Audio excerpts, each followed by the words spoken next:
35문 중심으로 해서 우리를 거룩하게 하시는 하나님, 곧 성화에 대해서 여러분하고 좀 나누려고 합니다. 성화, 거룩하게 하시는 하나님.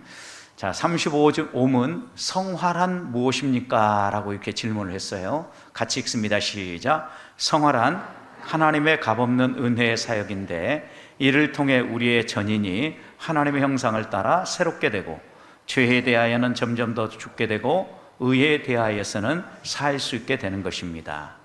여러분, 성화는 하나님이 우리에게 주시는 값없는 은혜의 사역이라는 게 첫 번째예요. 그리고 이렇게 하나님이 값없는 은혜 사역을 베푸시면 우리의 전인격이 변화된다. 그러니까 사람이 안 바뀐다라고 얘기한 것은 우리가 착각하는 게 전인이 바뀐다. 어떻게 바뀌느냐? 하나님의 형상을 따라 새롭게 된다. 하나님의 형상을 따라 새롭게 되는 것은 여기에서 뭐라고 얘기하냐면 죄에 대해서는 점점 죽게 되고 의에 대해서는 점점 살게 되는 거죠. 우리가 소망하고 갈망하는 거죠. 하나님의 말씀을 따라 살아갈 수 있는 힘이 우리 안에 나오게 되는 게 바로 이 성화다라고 웨스트민스터 소요리 문답 35문을 가르친단 말이에요. 자, 거룩의 교리, 성화의 교리를 좀 보자고요. 자, 거룩이라는 건 뭐냐면 우리를 불편하게 만드는 일 가운데 하나예요. 왜? 아무리 우리가 거룩하게 노력하고 애쓰는데 어떻습니까, 여러분? 여러분, 내가 스스로 거룩하다 이렇게 생각하시는 분 한번 손 들어보세요. 너무 이제 곤란한데 한 분이라도 손을 드셔야 되는데, 왜냐하면 우리 이름이 성도잖아요. 성도, 거룩해진 하나님의 백성들인데. 왜냐하면 이제 우리가 이렇게 손을 들려고 해도 이게 손이 선뜻 안 들어지는 이유 가운데 하나가 뭐냐면 본성적으로 우리가 거룩하지 못한 거죠. 예를 들어서 거룩하고 죄하고 이렇게 놓고 오면 항상 우리가 끌리는 쪽은 어느 쪽이에요? 죄 쪽이 더 끌린다라는 게.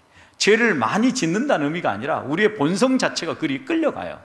그래서 거룩의 교리를 생각할 때마다 매우 불편하고, 오늘 또 거룩 얘기하면 나는 이제 이게 마음에 심각한 부담이다 이렇게 생각하는 거죠. 우리 인간의 본질을 보자고요. 허물과 죄로 죽었어요. 하나님의 거룩을 만족시킬 만한 것이 우리 안에 없어요.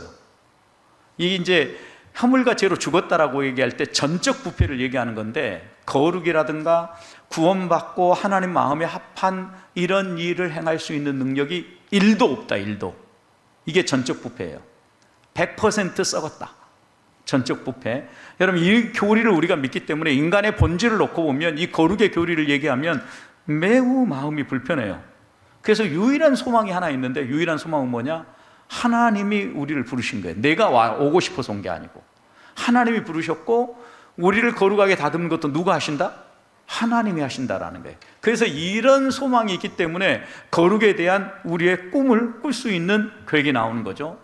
하나님 앞에서 거룩하게 되는데, 우리가 이제 보세요. 하나님이 우리를 부르시죠. 소명. 부르신 자들을 어떻게 거듭나게 만들어요. 중생한 그들을 향해서 우리가 여전히 죄의 성을 가지고 있지만, 죄인이지만 의롭다 칭해 주셔요. 칭의.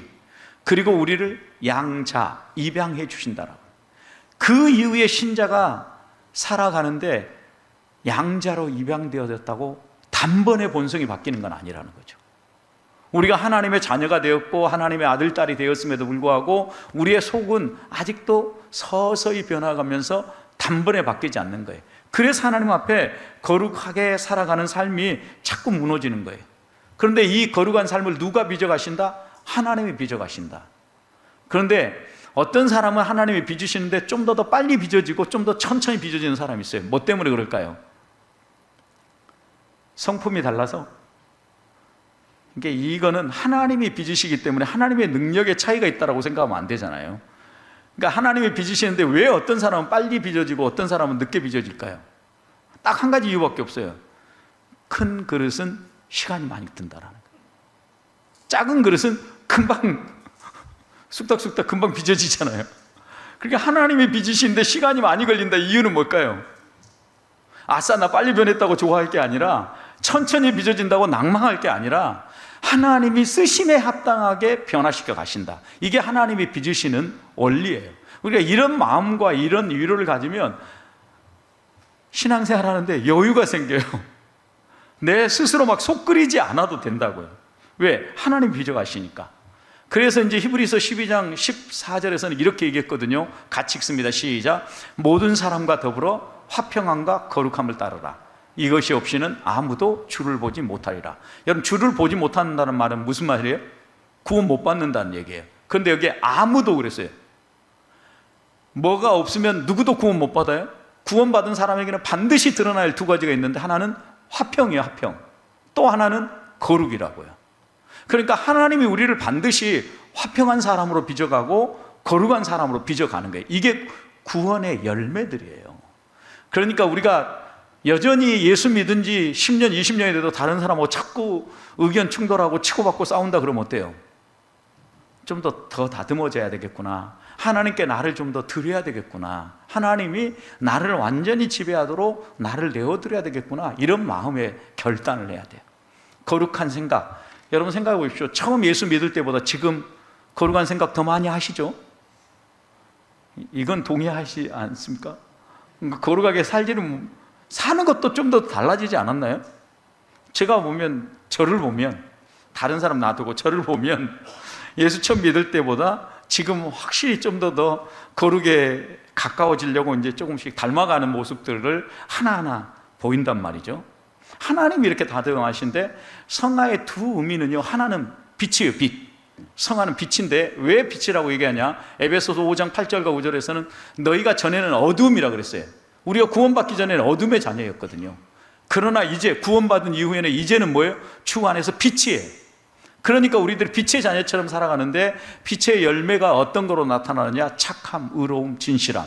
이게 뭐예요? 거룩한 삶이에요. 그러니까 우리의 삶에 이런 게 드러나야만 성화 과정을 겪어가는 건데, 다른 사람에게 자꾸 이렇게 감싸고 숨기고 싶은 삶이 많으면 성화가 덜 돼가는 거예요, 우리가. 근데 성화의 이 의미 가운데 빛이 자꾸 드러나야 된다는 거예요. 또 하나는요, 분리예요, 분리. 성화의 또 하나의 의미는, 이 분리라는 건 뭐냐면, 레위기 19장 1절 2절에서 이렇게 얘기했어요. 여호와께서 모세에게 말씀하시기를 너희는 이스라엘 자손의 회중에게 말하라 이르라 너희는 거룩하라 그랬어요. 왜? 너희 하나님이 거룩하기 때문에. 여기에 거룩하라 이 말씀의 의미는 너희가 구별돼야 된다는 거예요. 누구하고? 안 믿는 사람들하고. 그래서 성화의 두 번째 의미에는요, 분리라는 의미가 있어요. 그러니까 물과 기름이 만나면 확실히 구분되잖아요. 기름이 둥둥 뜨잖아요. 이래야 되는데, 이게 물과 기름이 아니라 성도와 불신자가 만났는데, 이게 성도인지 불신자인지 구분이 안 된다. 문제 있는 거예요. 이건 성화가 안 되고 있는 거죠. 그러니까 언어 생활, 행동, 그 다음에 무언가를 목표하고 추구하는 것, 이런 것들에 구분됨이 있어야 된다는 게, 이게 예수 믿는 증거예요. 그러니까 우리가 성화를 하나님 앞에서 어떻게 생각할 건가 다시 한 번 더 생각해 보면 이러죠. 신분적으로 놓고 본다고 하면 우리를 성도로 구분하신 거예요. 딱 불신자들 가운데 우리를 건져낸 거예요. 이게 뭐예요? 부르심이에요. 이게 교회고 성도예요. 그래서 여러분, 성도 교회라고 얘기할 때 교회를 헬라어에서 에클레시아라고 그랬다고 했죠.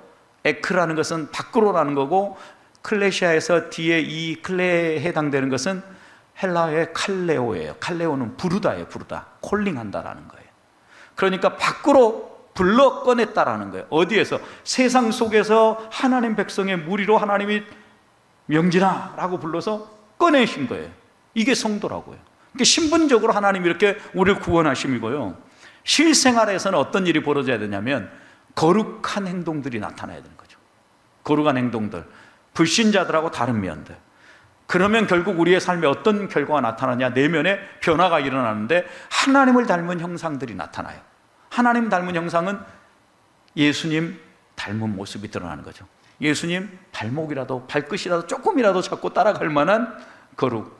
뭐 예를 들어서 예전에는 나를 위해 쓰기도 바빴는데 이웃을 좀 생각하고 좀 나눌 줄도 알고, 그 다음 나에게 있는 에너지를 나를 위해 쓰기도 바빴는데 그 에너지 좀 쪼개가지고 다른 사람 좀 위에서 베풀어 주기도 하고, 뭐 힘든 사람 있으면 뒤에서 밀어주기도 하고, 그 분주한 중에서도 낙심한 사람 있다니까 가서 차 한 잔 마시면서 오늘 난예배 때 인사한 대로 밥 한 끼 사겠습니다 했으니까 가서 밥도 한 끼 사고, 이러면서 가는 게 뭐예요?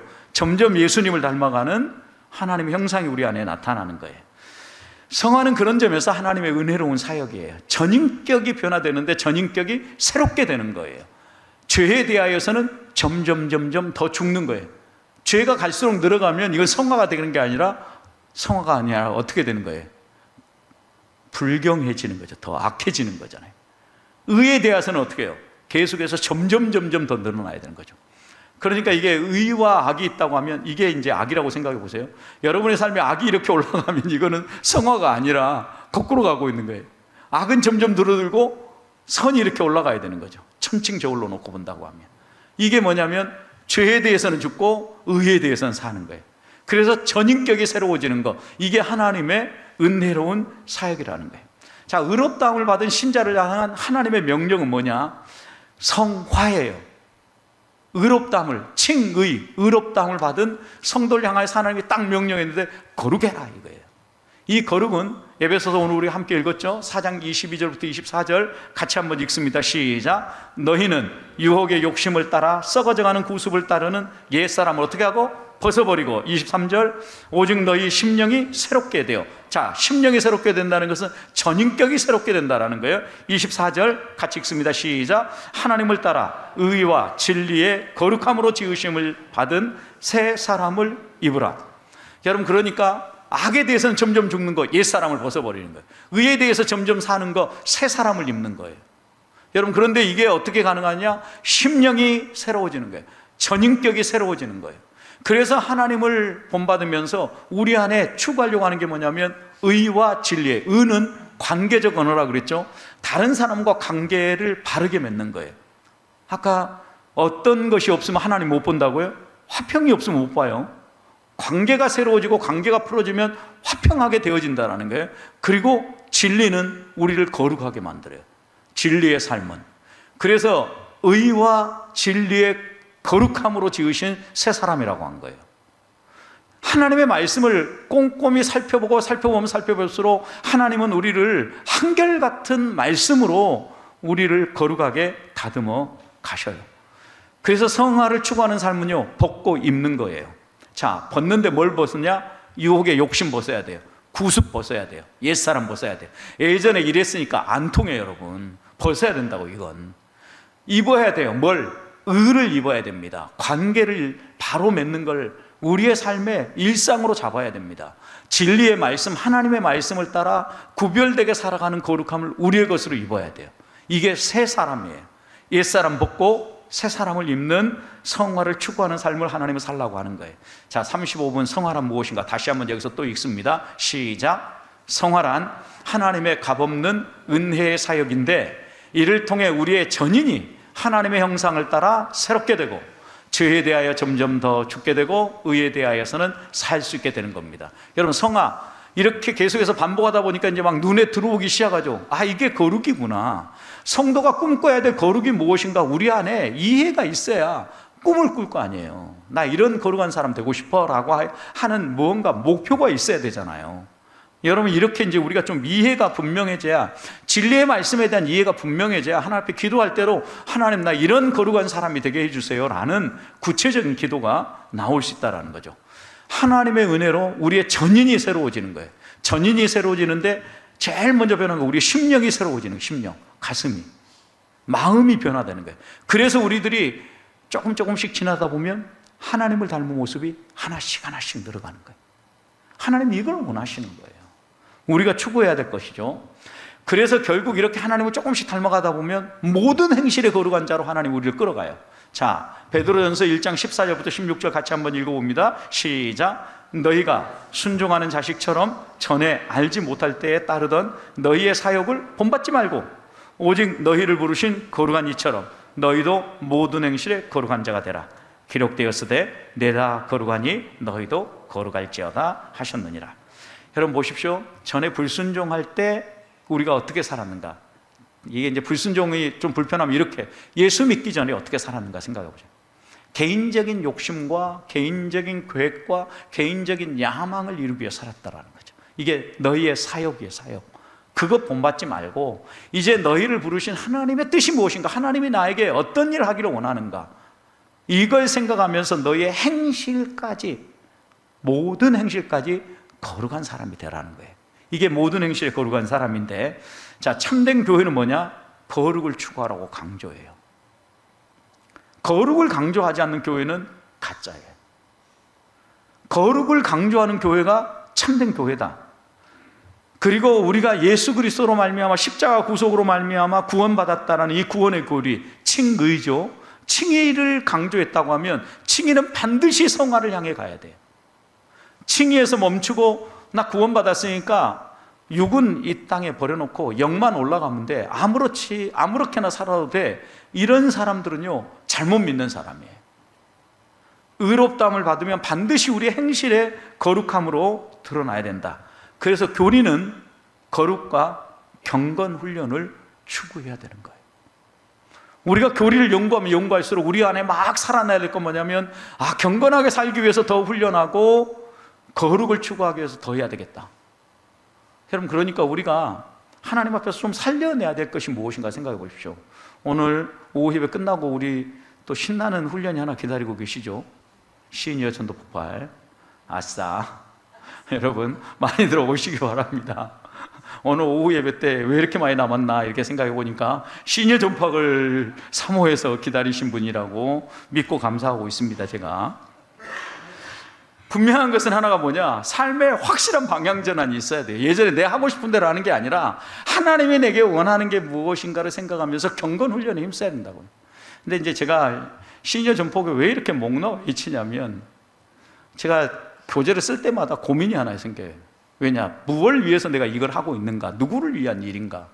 제가 이게 그 남소리에 있을 때부터 이 전폭하면서 한국 교회를 위해서 내가 받은 은혜 베풀어야 되겠다고 생각했어요. 아무 조건 없이. 그래서 인세, 교재 쓰는 비용 아무 조건 없이 무조건 써서 주겠다 그랬어요. 이번에도 아무 조건 없이 그냥 다 2단계 교재도 흘려 보내줬어요.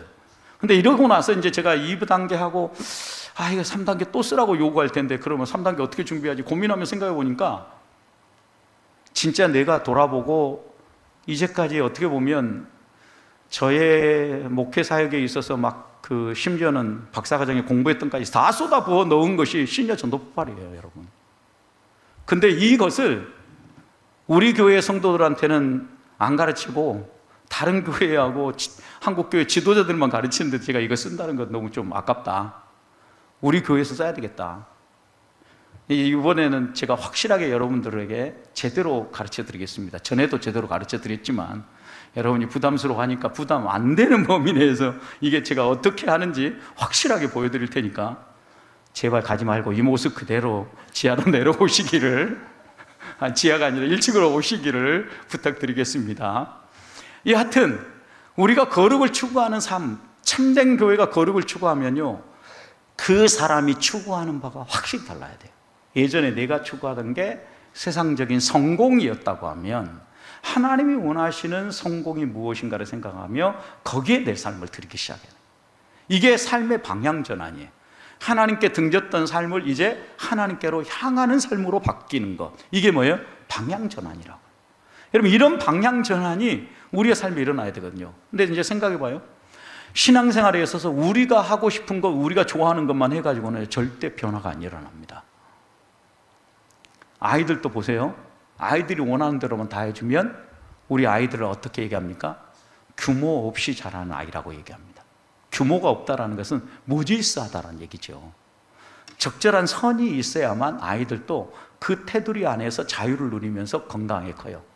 이런 걸 못하니까 요즘은 자기 조절을 못해가지고 다른 사람에게 피해를 입히는 거예요. 이게 뭐예요? 충동, 분노, 다른 사람에게 폭력, 이런 걸 통해가지고, 여러분, 상대방이 내 마음대로 안 따라와준다고, 나는 사랑한다는데 상대방 안 사랑한다고 가서 폭행을 하는 거 잘못 가르쳤어요. 우리가 이 삶을 어떻게 살아야 되는지를 잘못 가르친 거예요. 이 안에는 우리 교회의 책임도 있다고요. 여러분, 우리들의 성공이 전부가 아니거든요. 세상의 성공만 가르치다 보니까 우리 사회가 지금 그리 가고 있는 게 사회 열매들로 나타나는 거예요. 삶의 방향 전환이 있도록 우리가 가르쳐야만 일어나는데, 그래서 성화는요, 구원의 증거이며 구원의 실체예요. 실체. 구원받은 사람은요, 성화가 확실히 드러나야 돼요. 이게 안 나타나면 구원에, 예를 들어서 열매가 없는 거죠. 껍데기만 있는 거죠. 구원받았다고 나나. 그래서 우리는 이 성화를 어디로 가야 되느냐? 영화를 목적하는 하나님의 주권적 사역이 성화예요. 그러니까 성화는 어디로 가네요? 100% 성화를 구원의 서정을 놓고 본다면 영광스럽게 되는 것, 영화예요, 그게. 그러니까 우리가 성화를 계속해서 이렇게 다듬어져서 하나님 나라 들어갈 때 되면 하나님이 우리를 정말 받으실 만하게 영광스럽게 우리의 몸과 생각과 우리의 모든 것이 바뀐다. 이게 우리가 믿고 있는 교리예요. 하나님이 우리를 그렇게 다듬어 가신다. 우리 안에서 착한 일을 시작하신 예수님이 그리스도의 예수의 날까지 우리를 변화시켜 간다. 하나님이 우리를 그날까지 영광스럽게 바꿔 간다라는 거예요. 결국 그래서 성화는 어디를 향해 간다? 영화를 향해 간다. 100% 성화될 때까지 우리를 끌고 가는데, 한때 우리는 하나님의 생명에 떠나 있었어요. 에베소서 4장 18절 이렇게 얘기했습니다. 그들이 총명에서 어두워지고 그들 가운데 있는 무지함, 그리고 그들의 마음의 굳어짐으로 말미암아 하나님의 생명에서 어떻게 했다? 떠나 있었다. 원래 우리가 이런 사람이었단 말이에요. 그런 우리가 그리스도를 이제 더욱 배워가게 돼요. 그리스도를 배워간다고요. 어떻게 배우느냐? 오직 너희는 그리스도를 그같이 배우지 않았느니라. 이 말은 지금 에베소 교회가 서로 분열하고 갈등하고 하나님 앞에서 건강 하나의 교회로 서지 못하는 것, 그러니까 에베소 교회에게 하나님이 한결같이 이야기하는 것은 교회가 무엇인가를 가르치는 거예요. 교회는 그리스도의 몸이다, 하나다라는 거예요. 성도는 하나다라는 거예요. 이 얘기는 에베소 교회가 하나됨을 이루지 못하고 있다는 것을 전제하고 있는 바울의 편지인 거예요. 그래서 너희는 그리스도를 그같이 배우지 않았다는 말은 뭔 말이에요? 너희들이 서로 자기 자랑하고 자기 주장하고 세상적인 방법으로 너희 안에 있는 것이 다인 것처럼 자랑하는 것, 이건 잘못되었다라는 거예요. 그리스도를 배워야 된다. 그리스도는 그렇게 살라고 이야기하지 않는다. 자, 그러면 그리스도 안에서 우리는 배우고 있는데 그게 뭐냐? 진리가 예수 안에 있는 같이 너희가 참으로 그에게서 듣고 또한 그 안에서 가르침을 받아라. 여러분, 예수 그리스도 안에서 하나님의 말씀 안에서 배우고 그 배운 반대로 살아라. 여러분, 그러니 교육 받아야 돼, 안 받아야 돼요? 받아야 되는 거죠. 저는 오후 예배 때, 주일날 낮 예배 때는요, 제가 이렇게 다 교육하고 여러분 하나하나 다 얘기하기 어려워요. 낮 예배 때는 선포하고 정해진 시간에 진행되어 오지만 이 오후 시간에 더 들어와야 돼요. 저는 꿈이에요. 오후 시간에 여러분과 교육하고 또 여러분들이 이제 여기서 질문도 있고 그러면 이제 이 몇 시간 지나고 나면 여러분하고 지금 질의하고 응답하는 톡쇼를 좀 하려고 그래요. 톡쇼. 그러면 여러분이 궁금한 것들을 얘기하면 충분히 얘기하고, 또 제가 충분히 대답 못하는 것은 우리 사역자들 여러분 있잖아요. 또 우리 목사님들도 같이 올라와서 여러분하고 여러분이 고민하는 것에 대해서 서로 이야기하면서 우리가 믿고 따르는 진리가 무엇인가를 선명하게 세워야 돼요. 이게 뭐예요? 교회고, 이 교회에서 우리가 성장하기 때문에 칼빈은 교회는 어머니와 같다라고 얘기한 거예요. 깔뱅이 얘기한 얘기예요. 교회는 뭐와 같아요? 어머니예요. 자녀가 어머니의 품 안에서 성장하고 배우는 것처럼 성도는 교회 안에서 이렇게 배우고 성장하고 자라가야 된다라는 거예요. 거듭남 이후에 하나님은 우리를 결코 내버려 두지 않아요. 거듭났으니까 이제 다 됐어 이렇게 하잖아요. 성화는 우리 안에서 소원을 동행하신 하나님의 능력이에요. 우리를 버려두지 않고 거룩하게 되고자 하는 열망을 주셔요. 여러분, 그러니까 교회에 나와보세요. 믿음의 생활 해보세요. 하나님을 더 열심히 사랑하려고 해보세요. 더 봉사하고 싶고 더 헌신하고 싶고 더 하나님 마음에 합한 자가 되고 싶은 마음이 우리 안에 막 살아나요. 이게 건강하게 신앙생활하는 거예요. 근데 이런 현상이 나타나면 우리는 잘못 믿고 있는 거예요. 오늘 또 주일 예배만 드리고 어떻게 빨리 목사님 시선을 피해서 도망갈 수 있을까? 가장 좋은 방법은 축도하기 전에 싹 나가는 건데 하고 먼저 도망가. 이건 지금 진짜 잘못 가고 있는 거거든요. 하나님 우리에게 거룩하고자 하는 열망을 더 주면 어때요? 내가 다른 날 시간은 낼 수는 없지만 주일날은 시간을 좀 내가지고 충분히 여기다 더 막 쏟아붓고 싶은 마음이 막 들어야 되는 거예요. 이게 뭐예요? 하나님 우리에게 주시는 열망이에요, 열망. 이게 거룩한 열망이에요. 근데 언제부턴가 한국교회 안에 이게 사라졌는데도 사람들은 느끼지도 못해요. 그리고 교회가 그 교회밖에 없냐? 막 더 열심히 하고 하나님 앞에서 이렇게 바른 가르침을 하면 다른 교회로 옮겨가 버려요. 여러분, 옮겨간 사람만 손해요. 진리의 말씀을 바로 선포하면 거기에서 배우고 우리가 정말 거룩한 열망이 우리 안에 살아나도록 기도하고 무릎 꿇어야 돼요. 이게 하나님 앞에서 우리가 성장하는 거예요. 분명히 구원 가운데에도 불 가운데 얻는 구원이 있다고 그랬어요. 여러분, 불 가운데 아무것도 없이 다 털어버리고 막 겨우 몸만 빠져나와가지고 구원받은 사람이 되겠습니까? 아니면 천국에 딱 갔는데 하나님께서 우리를 생명의 면류관, 영광의 면류관, 충성의 면류관 하나하나 주면서 격려해주는 그런 삶을 살고 싶습니까? 분명히 후자잖아요. 우리가 바로 믿어야 된다고요. 그래서 영화를 목적하는데 빌립보서 2장 12절 보면 이렇게 얘기했어요. 그러므로 나의 사랑하는 자들아, 너희가 나 있을 때뿐만 아니라 더욱 지금 나 없을 때도, 그 다음 같이 읽습니다. 시작. 항상 복종하여 두렵고 떨림으로 너희 구원을 이루라. 여러분, 우리에게 너희의 구원을 이루래요. 이루래. 구원을 어떻게 얻었어요? 예수의 십자가의 구속으로 얻었잖아요. 그럼 여기에서 너희의 구원을 이루라 할 때 이 구원을 이루라는 말씀의 의미는 뭐예요? 성화를 얘기하는 거예요. 구원받음의 증거, 성화를 이루어 가라는 거예요. 그래서 구원의 시제도 과거, 현재, 미래가 있다고 그랬죠. 과거는 예수 그리스도의 십자가의 구속을 믿음으로 말미암아 거듭난 때를 과거의 구원 시제라고 하면, 현재 구원 시제는 성화예요. 성화. 주님을 닮아가는 거예요. 그러면 미래 시제 구원은 뭐예요? 영화예요. 우리가 완전히 하나님 나라에 들어가게 되는 때. 자, 구원의 이 3시제에 대해서도 여러분 분명히 이해가 되시죠? 그래서 이렇게 얘기하십니다. 우리 주님은 너희 안에서 행하신 이는 하나님이시니 자기의 기쁘신 뜻을 위하여 우리 안에, 너희 속에, 너희에게 소원을 두고 행하신다. 하나님 우리에게 소원을 두고 행하셔요.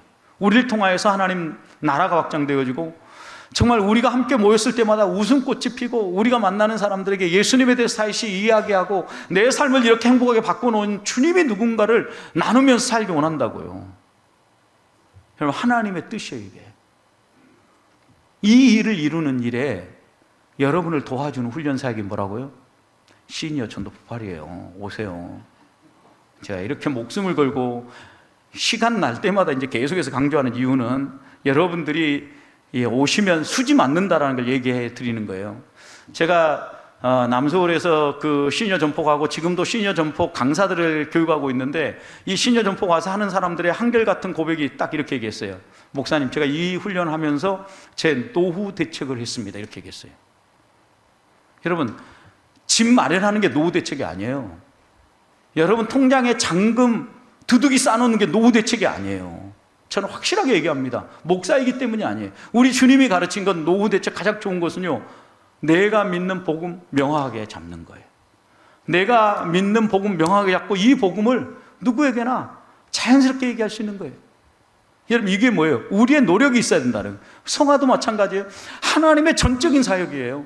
그런데 이 하나님의 전적인 은혜가 부어지고 나면 우리의 참여를 이끌어내요. 성화에는 우리의 참여가 반드시 있다. 중생, 칭의, 양자는 우리의 참여가 없어요. 거듭남, 이거 하나님이 혼자 하시는 일이에요. 하나님이 뒤집어 놔요. 의롭다 칭해줌, 이것도 하나님이 예수 그리스도 십자가에 매달리셔가지고 우리를 의롭다 칭해준 거예요. 우리를 아들로 불러주는 것, 내가 뭐 이쁜 짓 하고 하나님 앞에 뭔가 알랑방구로 끼니까 우리를 양자로 삼아준 게 아니라, 그것과 상관없이 하나님의 작정과 계획대로 우리를 양자 삼아준 거예요. 전혀 우리의 참여가 없어요. 그런데 거룩하게 되는 것만큼은 우리의 참여를 원하셔요. 우리가 참여하기를 원하셔요. 우리의 참여가 있다고 해서 우리가 우리 자신을 거룩하게 한 것이 아니라, 처음부터 끝까지 주도적으로 역사하는 분은 누구다? 하나님이다. 하나님 우리 안에 꿈을 줘요. 막 그렇게 하고 싶은. 우린 이걸 뭐라고 그러냐면 성령의 감화하심이라고 해요. 우리가 성령을 소멸하지 말며 그랬죠. 이 얘기에 성령을 소멸하지 말자라는 것은, 성령이 우리의 마음을 터칭 딱 해가지고 감동, 감화하심을 주셨을 때 무시하지 않는 거예요. 아멘. 주님 그렇게 살겠습니다. 받아들인 거, 이게 뭐예요? 우리가 하나님께 이 성화의 사역에 동역자로 함께 서는 거예요. 이게 동참이에요. 동참. 여러분, 동참은 어떻게 일어나느냐? 하나님 우리에게 감동 감화하심을 주셨을 때 아멘하고 반응하면서 따라가는 거예요. 그러면서 우리 안에 이런 변화가 일어난다. 구원은 하나님의 주권적 사역인데, 구원 사역에는 휴게소가 있다 없다? 없다. 여러분, 이 말씀은 힘드니까 좀 쉬었다 갑시다, 이런 게 없다고요. 구원 사역에는 피곤하다고 하나님이 구원하는 이 구원의 열차의 운전자를 절대 교체하지 않아요. 하나님이셔요. 이거는 하나님이 단독적으로 주권적으로 행하셔요. 하나님이 시작하고 하나님이 마무리하셔요. 그래서 성화는 확실한 하나님의 은혜의 역사예요. 하나님이 우리를 한번, 그러니까 성화의 열차에 태워가지고 끌고 가는데 운전자도 안 바꾸고 쭉 끌고 가요. 여러분 탔어요, 안 탔어요? 내리고 싶은 분 손 들으세요, 빨리. 타면 끝까지 간다니까요. 하나님이 어떻게 하든 나 안 믿을래, 이게 안 통해. 이제는 하나님을 믿고 내가 거듭났으면 그 다음에는 하나님이 우리를 어떻게 마음을 불편하게 해서라도 또 죄를 짓고 싶은 생각이 있고 자꾸 넘어져도 또 그 자리에서 하나님이 우리의 양심을 콕콕 찔러요. 너 그렇게 살면 안 돼, 이러면서. 이게 하나님이 주권적으로 우리를 끌고 이 차에 태워서 인도해 가시는 과정이에요. 그래서 성화는요, 전적으로 하나님의 은혜예요. 주권적 사역이라는 거 뭐냐? 하나님이 우리에게 무언가라고 하라고 명령하시지만 이 모든 일은 하나님이 하시는 거예요. 우리에게 뭔가를 하라. 예를 들어 너희는 가서 모든 족속 제자를 삼아라, 이렇게 얘기하는데 하나님이 뒤에 또 뭐라고 얘기합니까? 세상 끝날까지 너희가 함께 있을게, 이러잖아요. 가라. 우리가 가는 걸 순종하면 하나님이 함께 하시면서 할 말도 우리에게 줘요. 그 다음에 감당하게 해요. 이게 뭐예요? 하나님이 주권적으로 일하시는 일이라는 거예요. 데살로니가서 5장 23절부터 24절 말씀 보면 하나님이 친히 이루시는데 우리를 거룩하게 하신다라는 거예요. 그리고 데살로니가전서 5장 11절에서 22절을 보면 무언가를 하라고 하는데 명령해요. 화목해라, 오래 참으라, 선을 따라라, 기뻐하라, 기도해라, 감사해라, 좋은 걸 취하라, 악은 버려라. 계속해서 이렇게 하라고 그래요. 이게 온전히 거룩하게 되는 거라고 얘기하는 거예요. 그러니까 이건 뭐냐면 하나님이 주권적으로 사역하시면서 우리에게 명령해서 하라고 얘기해요. 그러면서 우리가 이걸 할 수 있도록 어떻게 하는 거예요? 힘을 주시는 거예요. 이게 하나님의 주권적 사역인 거예요. 문제는 하나님이 우리에게 이렇게 감동 감아 주시는데 속된 말로 못 들은 척하고 쌩 가버리는 거예요. 믿음 아무런 변화도 안 일어나는 거예요. 우리가 하나님을 예배하고 하나님 앞에서 신앙생활 한다는 것은 듣고 명령을 들으며 화목하라. 혹시 내가 누구하고 불편한 얘기를 하고 불편한 감정을 준 건 없었는가? 어떻게 풀어야 되지? 이렇게 고민하면서 그걸 풀어가고자 애쓰는 거예요. 여러분, 이러면서 화평한 삶이 살아나고 거룩한 삶이 우리 안에 드러난다라는 거죠. 주권적 사역이라는 것은 우리의 노력으로 거룩에 도달할 수 없다라는 것이 분명한 거예요. 자, 데살로니가 2장 13절 같이 읽어봅니다. 시작.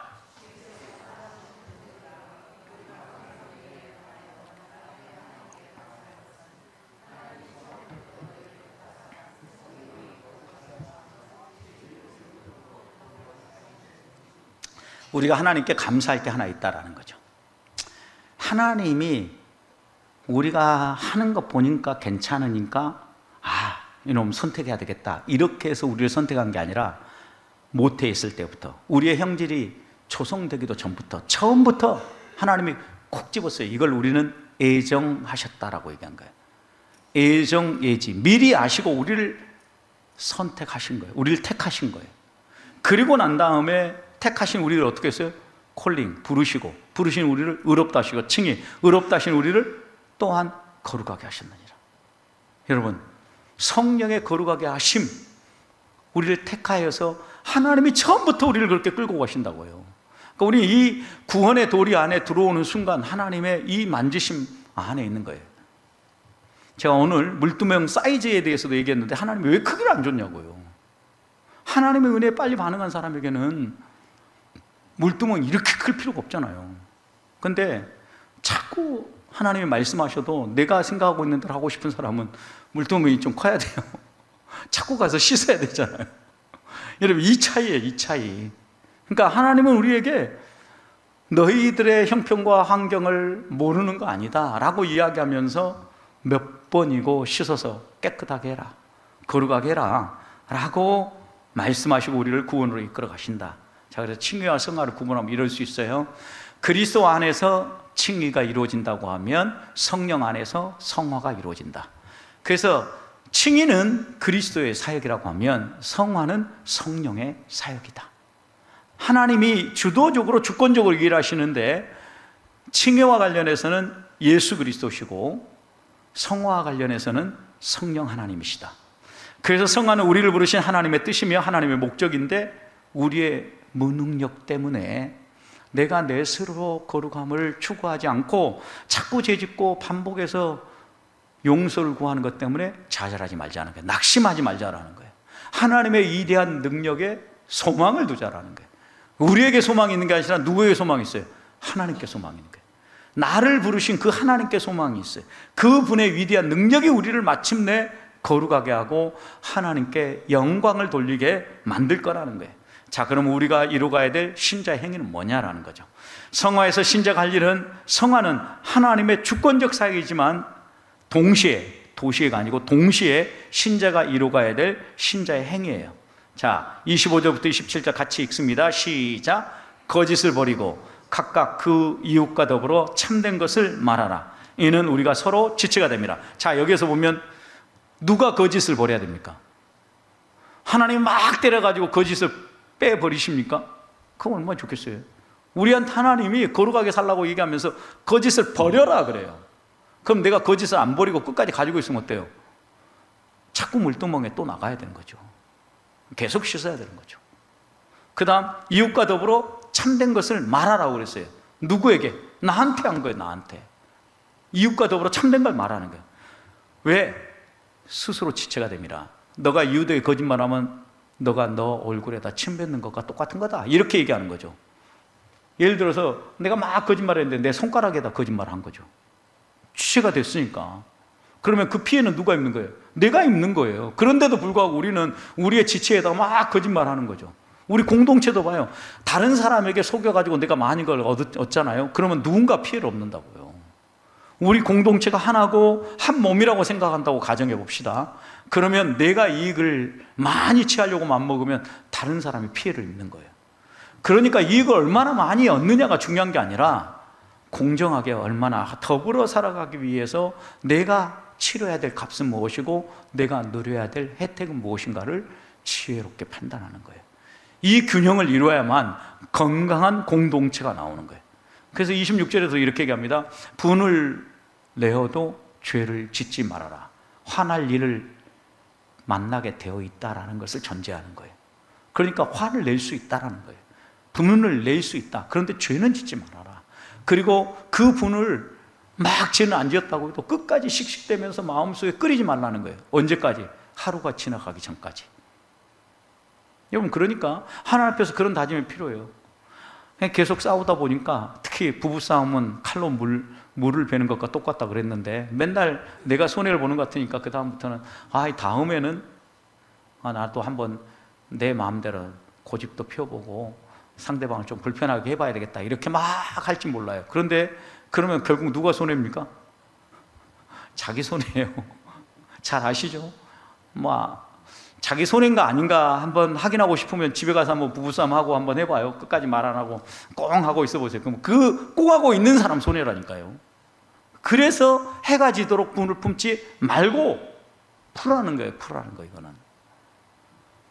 결국 풀라는 거, 이건 뭐냐? 마귀에게 틈을 주지 않는 거라는 거예요. 우리가 마귀에게 틈을 줘서 마귀 좋아할 일 시키지 말자라는 거예요. 그래서 성화에서 신자가 할 일은 하나님의 내적 변화의 사역에 내 자신을 내어주는 거죠. 신자는 경건과 거룩을 추구해야 되는 거예요. 다른 사람이 대신해 줄 수 없어요. 죄를 죽이는 영적인 싸움이에요, 이 성화는. 그래서 성령의 소욕과 육체의 소욕이 싸운다고 얘기하죠. 싸움의 주체는 하나님이 아니에요. 내가 싸우는 거예요. 내 안에 있는 영적인 소욕, 내 안에 있는 육체적인 소욕, 이 두 개가 내 안에서 내가 싸우는 거예요. 내가 스스로 육체의 소욕을 버리는 거예요. 그래서 바울은 고린도서 15장 31절 그렇게 얘기했다니까. 나는 날마다 죽노라. 다놓고 내가 자랑하는데 나는 날마다 죽노라. 내가 자랑할 거 하나밖에 없다. 내가 죽는 거, 이거밖에 없다. 이렇게 얘기한 거잖아요. 성화에서 그래서 신자가 할 일 같이 읽습니다. 시작.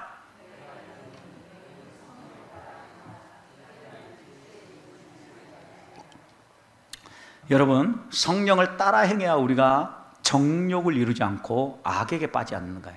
성령을 쫓아가는 것, 죄에서 떠나는 것은 언제나 내가 할 일이에요.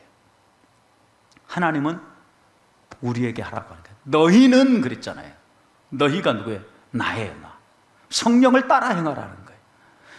여러분, 그래서 신자가 할 일은 또 로마서 8장 12절 같이 읽습니다. 시작. 그러므로 형제들아, 우리가 빚진 자로 돼 육신에게 져서 육신대로 살 것이 아니라. 자, 육신에게 져서 육신대로 살 사람은 누가 이렇게 살면 안 돼요? 우리가 그랬어요. 우리. 자, 13절 같이 읽습니다. 시작. 너희가 육신대로 살면 반드시 죽을 것이니 영으로 몸의 행실을 죽이면 살리라. 몸의 행실을 죽일 사람 누구예요? 나예요, 나. 성화에 그래서 신자가 할 일이 무엇인가? 몸의 행실을 죽여라. 너희에게 있는 죄를 죽여라. 이게 뭐예요? 내가 할 일이에요. 바울이 날마다 죽는다라고 한 얘기가 바로 이 얘기예요. 몸의 행실을 죽인다라는 거예요. 그리고 죄를 죽인다라는 거예요. 죽이는 일은 힘든 일이지만 계속해야 될 일이에요. 우리가 끝까지 싸워야 될 내 스스로. 그래서 성화에서 신작할 일 또 디모데전서 6장 11절 12절 같이 읽습니다. 시작. 오직 너 하나님의 사람아 이것들은 피하고 의와 경건과 믿음과 사랑과 인내와 온유를 따르며 믿음의 선한 싸움을 싸우라. 영생을 취하라. 이를 위하여 네가 부르심을 받았고 많은 증인 앞에서 선한 증언을 하였도다. 여러분, 하나님의 사람이 추구해야 될 게 뭡니까? 의와 경건과 믿음과 사랑과 인내와 온유예요. 결국 이런 것들을 우리가 단어 하나를 묵상하면서 이런 것을 살려낼 때 믿음의 선한 싸움을 싸우는 거라고요. 그러니까 그냥 내가 교회 나와서 찬송하고 기도하고 예배 시간 앉아 있는 것만 믿음의 싸움이 아니라 이거죠. 구체적으로 우리 안에 성품 가운데 이런 변화가 일어나고 내가 하나님 앞에서 달라지기 위해서 나아가야 되는데 하나님이 거룩하게 하신 것을 지키라는 거예요. 이게 하나님이 부르신 소명을 완성해가는 과정인 거예요. 나를 부르신 이유예요. 에베소서는 하나님을 본받는 자의 삶에 대해서 가르치는데 우리가 지켜야 될 성화의 사역에 대해서 이렇게 얘기해요. 우리가 읽었던 부분에 거짓 버려라. 두 번째, 이웃에게 참된 것 말해라. 세 번째, 분노가 일어나도 죄는 짓지 말고 해가 질 때 분노의 감정에 잠들지 말아라. 도적질 하지 마라. 오히려 너희 손으로 선한 일을 하여 다른 사람을 도와주라. 수고하여 선한 일을 하라는 거예요. 그 다음에 여섯 번째, 더러운 말 입 밖에 꺼내지도 말아라. 일곱 번째, 덕을 세우는 선한 말 해라. 여덟 번째, 하나님의 성령 근심할 만한 일 하지 말아라. 아홉 번째, 악동, 노함, 분냄, 떠듬, 해방, 악한 뜻 이런 것 버려라. 열 번째, 인자하게 살아라. 불쌍히 여기는 삶을 살아라. 용서해라. 12가지를 얘기해 에베소서에서 하나님 본받는 삶에 대해서. 어떻게 보면 에베소서에서 예배소설 하나하나 묵상하고 제가 에베소서 이제 앞으로 한번 설교할 때가 있겠는데 그때 되면 이런 부분들에 대해서 쫙 우리가 하나님을 본받는 삶을 산다 하는 의미가 무엇인가를 이렇게 하나하나 정리해 볼 수 있다는 거예요.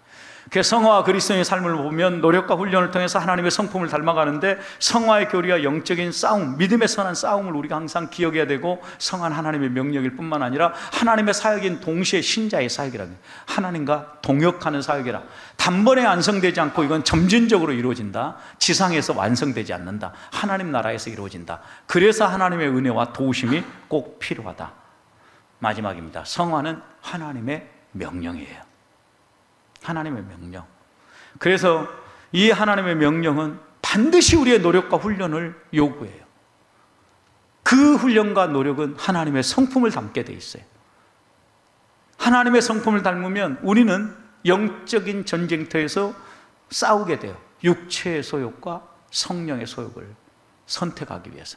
결국 이 선택을 통하여서 우리가 추구하는 것은 거룩을 추구하고 하나님의 은혜와 도우심을 따라 살아가게 된다라는 겁니다. 그래서 거룩을 추구하는 방편은요, 영적인 생명을 유지하는 길인데 말씀과 성례와 기도예요. 오늘 성례했죠? 여러분 성찬했죠?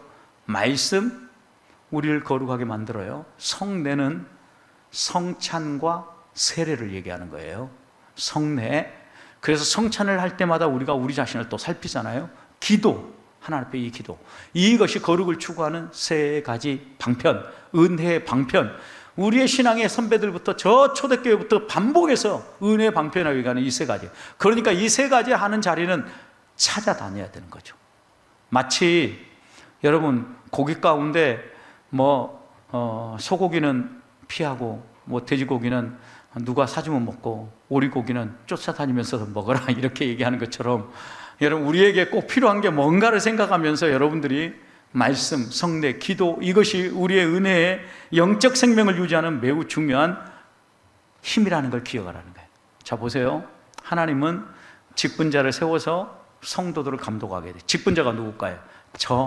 그 다음에 또 우리 장로님들, 여러 권사님들, 또 여러 목회자들 이런 직분자를 세워서 성도를 감독하게 해요. 그리고 난 다음에 말씀, 성례, 기도를 지키는지 안 지키는지. 그러니까 여러분, 기도에 안 나오면 어떡합니까? 오라고 제가 여러분에게 당부하잖아요. 그 다음 말씀 안 배우면 말씀 배워야 된다고 얘기하고 성경 일독 계속 해야 된다고 강조하잖아요. 성례, 이거 정말 우리가 지키고 있는지를 계속해 돕는다는 거죠. 결국 신자의 성숙을 돕고 하나님의 자녀로 자라가게 만든다라는 거예요. 그래서 칼빈의 기독교 강요 이렇게 얘기합니다. 같이 읽습니다. 마지막이니까 같이 큰 소리로 읽습니다. 시작.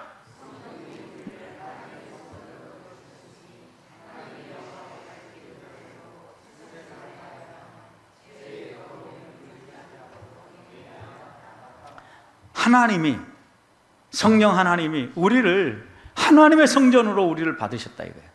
그래서 하나님의 영광이 드러나도록 최선을 다해야 되는데 우리의 이 성전된 우리의 몸이 죄의 더러움에 물들지 않도록 경계함이 마땅하다, 이렇게 가르친 게 성화와 관련된 가르침입니다. 저는 우리 보배교회 성도들이 이렇게 서기를 축복합니다.